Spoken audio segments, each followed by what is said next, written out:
up, everyone? Welcome to this day in Philly sports history for July 6, 2024. I'm your host, Jim Montgomery. Welcome to a Saturday edition of the podcast. Going to be a hot one today again, but your Phillies are heating up as well. Trea Turner has really stepped in nicely with Schwarber and Harper being out. Went to hit two-run homers last night. And that was the difference in the game as the Phillies beat the Braves 8-6. They're now 10 games up. Made it a little interesting there in the 8th when Alvarado gave up the 3-run shot to Ozuna. But the Phils hung on and now have a 10-game lead with Ranger Suarez going on the mound today. Aaron Nola was solid, got his 100th win of his career. Of course, he gave up a couple homers because I feel like that's what Nola does against the Braves.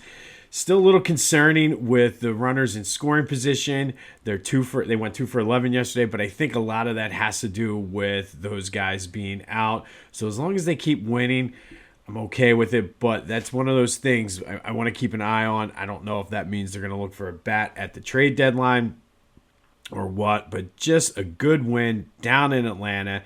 They took advantage of mistakes the Braves were making and were able to capitalize and pounded out 15 hits. So they're getting the hits. They just can't get the runners in. But they still managed, thanks to Trea Turner, to put up an 8 spot on the Braves.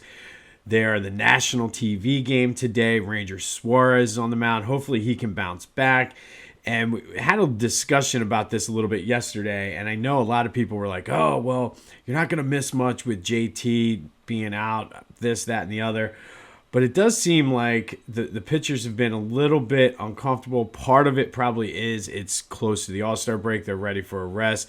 But JT is just a stud. So hopefully him and Bryce are running around 70%, 75%, they said. So they should be back soon. I know Tuesday is when Schwarber and Harper are both eligible to be called back or taken off the injured list. I think Schwarber will probably be back.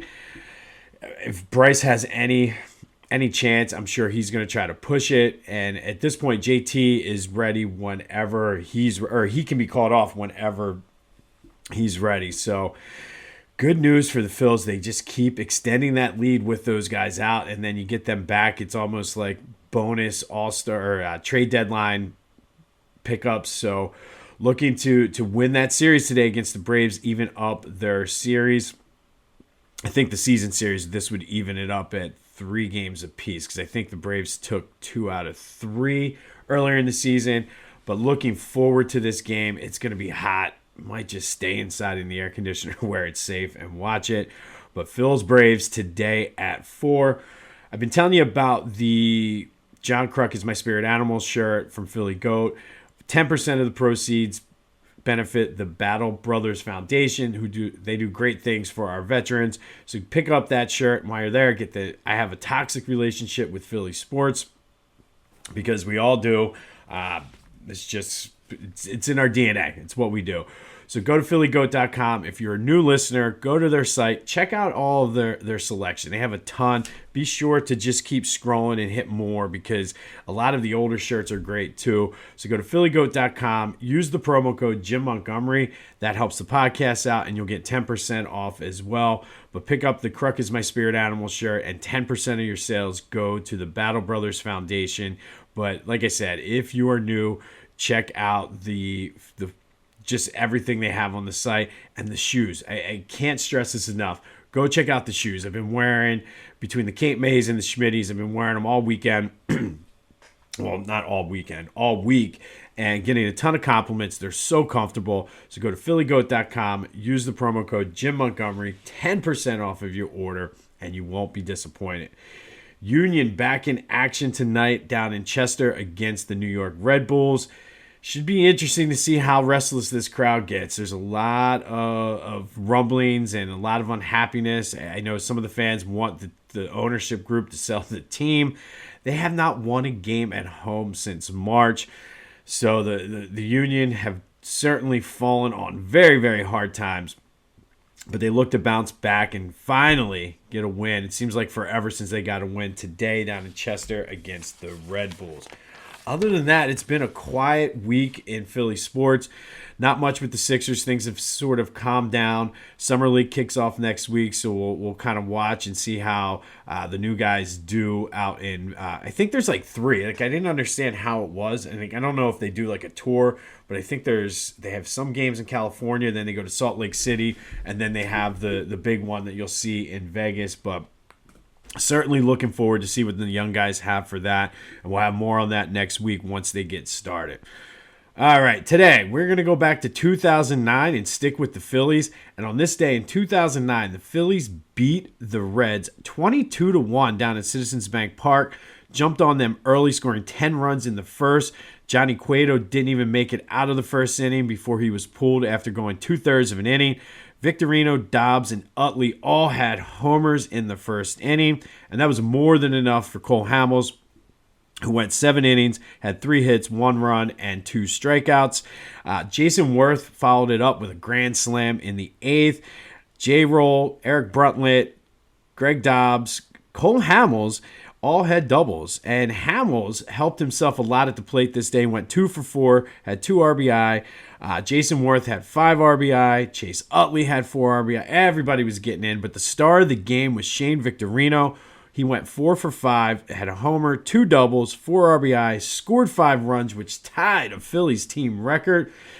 This game it's still to this day the largest margin of victory the Phillies have had in their history, 21 runs. The 10 runs in the first inning tied the team record. I believe it tied that game in, I think it was 85 when Von Hayes hit 2 home runs in the first inning. It also happened to be the worst loss in the Reds' history of their franchise, and we all know how 2000 turned out. That was a fun year. Phils went back to the World Series, didn't beat the Yankees, some untimely errors, and I still say that stupid home run by A-Rod that hit off the camera that was in the field of play. It was BS, but was not meant to be. Hopefully they can atone for that this year. But on this day in 2009, Phils beat the Reds 22-1 at Citizens Bank Park, their largest victory in team history. Tied the record for runs in the first inning with 10, gave the Reds their worst loss in history, and Shane Victorino had scored 5 runs, which tied the team record, all in that 22-1 win over the Reds. I do remember this game too. It was a fun game to watch. It was just batting practice pretty much. All right, let's go to the Ultimate Philly Sports Nickname Tournament, and lots of things to get to today with this. First, I had some people questioning the seeding of our first matchup out of the Balboa region, the Flying Hawaiian versus Whitey, and keep in mind that this is based strictly on nickname. It's not the product on the field, because had it been based on their play, obviously Richie Ashmore would have been higher than Shane Victorino, but that's just sort of the way the things went. I personally feel that the Flying Hawaiian is such a great nickname, and I told you yesterday that to me, I hear that name and I think him just flying on with at the end of the World Series game, and I just feel like you can visualize the nickname. That's why it's ranked so high. But thank you for the feedback on that. I do appreciate it. Everybody has their opinion, and I do think Whitey is just, it's a cool name, and I think there's a lot of nostalgia and attachment to that, so I think that's why people were questioning the seeding of that. But it was all for naught, as the Flying Hawaiian, Shane Victorino, dominated Whitey, winning 80% of your vote. So Shane Victorino, the Flying Hawaiian, is moving on in our Balboa region. And quick side note that has nothing to do with the nickname tournament, since this was a Balboa region matchup, wish a happy 78th birthday to Sylvester Stallone today, Rocky himself. So just thought I'd throw that little tidbit in there. And then in our other matchup out of the Schuylkill region, had a great day today, or a great day on this day in 2009, and had a great day yesterday, winning his Schuylkill region matchup against Bundy. Hollywood Cole Hamels, 69% of the vote to move on out of the Schuylkill region. Two big matchups today, a lot of heavy hitters, literally. We'll start with the Cheesesteak region, and our number 2 seed, the Legion of Doom, takes on the number 15 seed, Pat the Bat, and I can already hear it now. Pat the Bat is seated too low, but I don't think so. It's just a 2-year-old could have come up with that nickname, but more on that in a minute. Let's start with the Legion of Doom. Eric Lindros, John LeClaire, and Mikael Renberg. That line was just so dominant for a 3-year stretch between 95 and 97. Scored 305 goals, 361 assists during the regular season, and they were great in the playoffs as well. 56 goals, 74 assists. They went to the 97 Cup final, but unfortunately could not get it done. They were shut down, and Scotty Bowman decided to counteract that and put like a quick finesse line to go up against them and kind of neutralize what they were able to do. But that the Legion of Doom line were Flyers fan favorites. Jim Montgomery, not me, Jim Montgomery, the hockey player, is the one who gave them the name because of just how dominant they were both offensively and defensively. And to me, it's a play on the Road Warriors from the old school WCW and WWF days.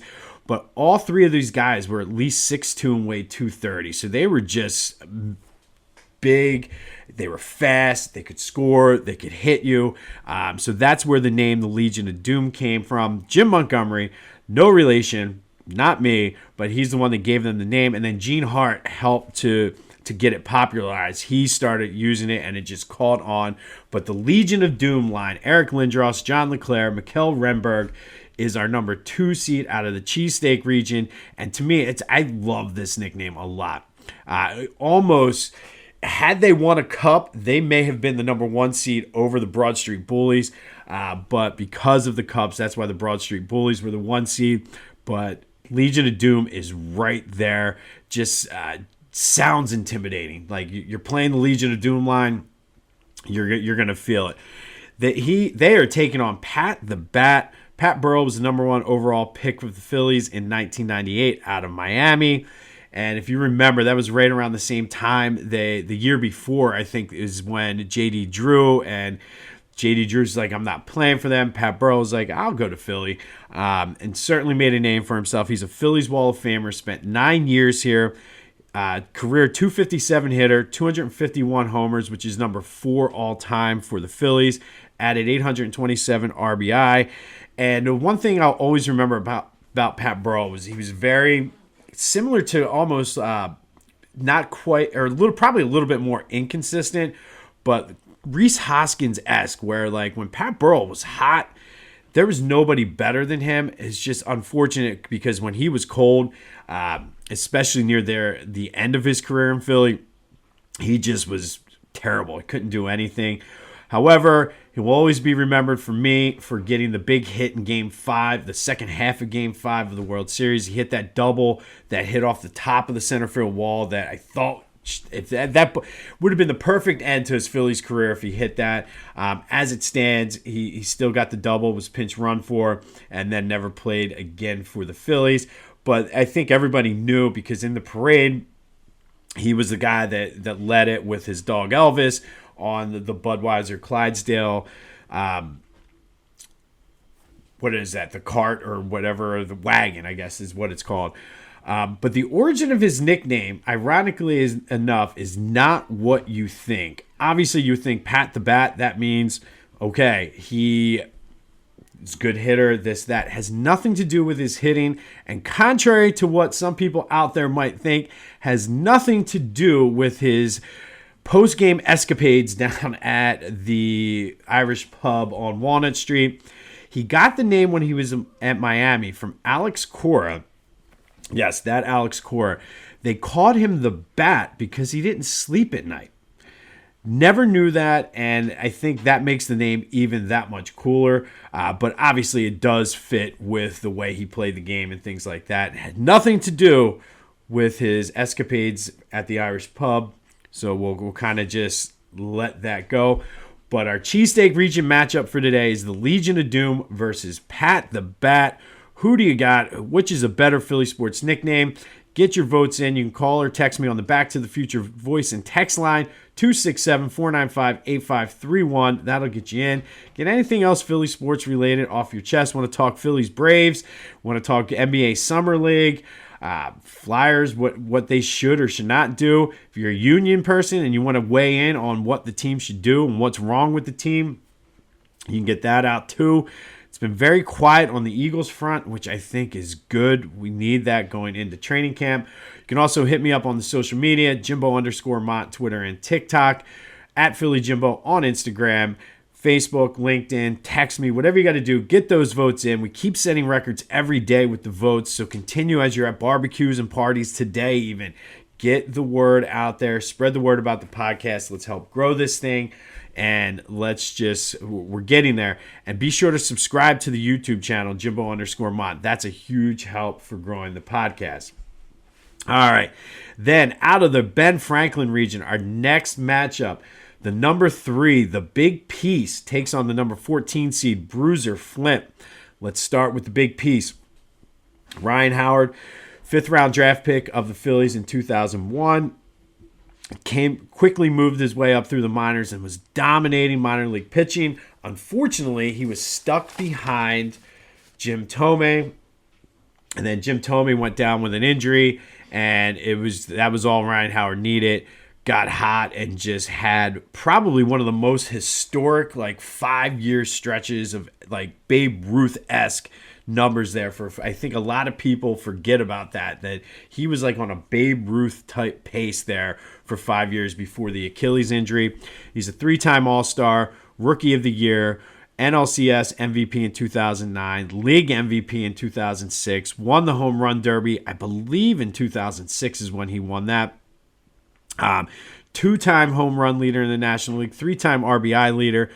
Played 13 years in Philly altogether, and which I never realized or thought about how long he played. But if you remember, after the contract that Ruben gave him, he just was never the same after that Achilles injury. But hit 382 home runs, which is number 2 all-time on the Phillies list behind Mike Schmidt. Almost 1,200 RBI. And I think what oftentimes gets forgotten about Ryan Howard, because our lasting memory of him is the end of his career, was the fact that he was clutch. He had so many clutch hits, especially in the postseason, and everybody talks about the strikeouts and things like that, but he was very, very clutch. Remember the game in Colorado when he was just get me to the plate, boys, and it came through, and just so many bombs.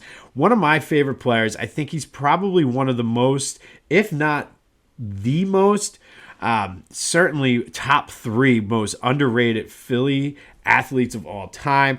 And I do think he's definitely an underappreciated athlete. I put him and Donovan are the top 2 most underappreciated athletes ever in Philly. The origin of the Big Piece, he got the name from Charlie Manuel. Obviously, it fits because of his size and everything like that.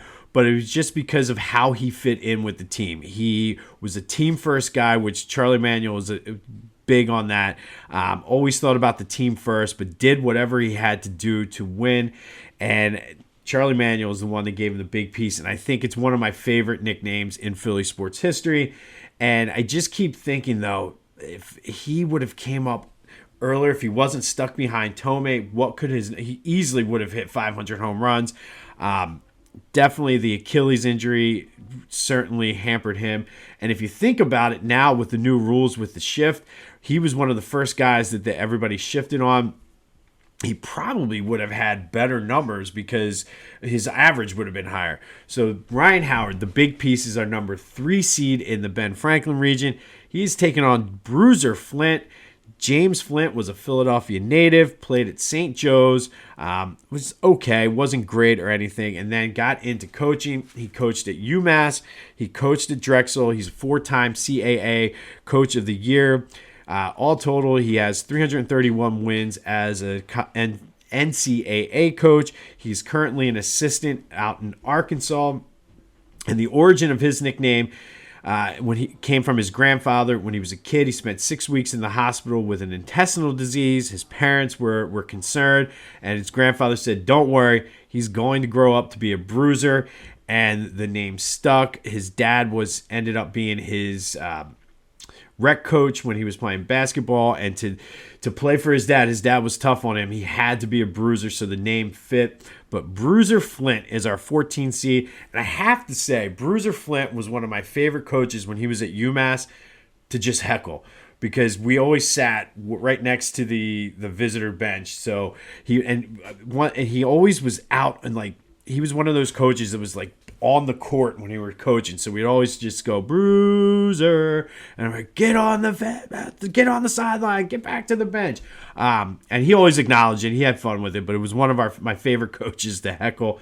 But now it's your turn. What is the better Philly sports nickname, the Big Piece or Bruiser? And then in the Cheesesteak region, we have the Legion of Doom versus Pat the Bat. Call me, text me on the Back to the Future voice and text line 267-495-8531. Let me know the best Philly sports nickname. Legion of Doom taking on Pat the Bat, and then the Big Piece taking on Bruiser Flint. One of the better coaches in Philly history from a college perspective, but always one of my favorites to just mess with and heckle. On this day in 2009, Phils beat the Reds 22-1, their largest margin of victory in team history. Would love to see something similar today down in Atlanta. I'm not predicting it, but I would love to see it. But that happened on this day in 2009. Like I said, Phils, I want to see Ranger Suarez come out and just dominate. He always seems to pitch well against the Braves. So I think if you're betting, I like the Phillies again on the money line today. Hard to tell. Like, this could very easily go under, but I could see the offense and Trea Turner continuing to stay hot. Staying away from that, but I am betting the Phillies money line today. If you want to put a little action on the game, make it a little bit more interesting. We'll have more on that game tomorrow. Hopefully some updates on the Sixers Summer League. And I will try to get a better understanding on how it works. Like, I don't know if they're 3 separate leagues or if they just take the combined record, but I'll look on that. And if you know, call me on the Back to the Future voice and text line. Be sure to get your votes in for our nickname tournament, the Legion of Doom versus Pat the Bat and the Big Piece versus Bruiser Flint. And let me know which is the best Philly sports nickname for today's matchups. Be safe out there. Again, still people doing fireworks. Don't blow off your hand. Don't pull a Jason Pierre-Paul. Be safe. Stay hydrated. Call an Uber if you have to. But go out and enjoy it. Go Phillies. This has been This Day in Philly Sports History for July 6, 2024. I'm Jim Montgomery. And until next time, I'll see you when I see you.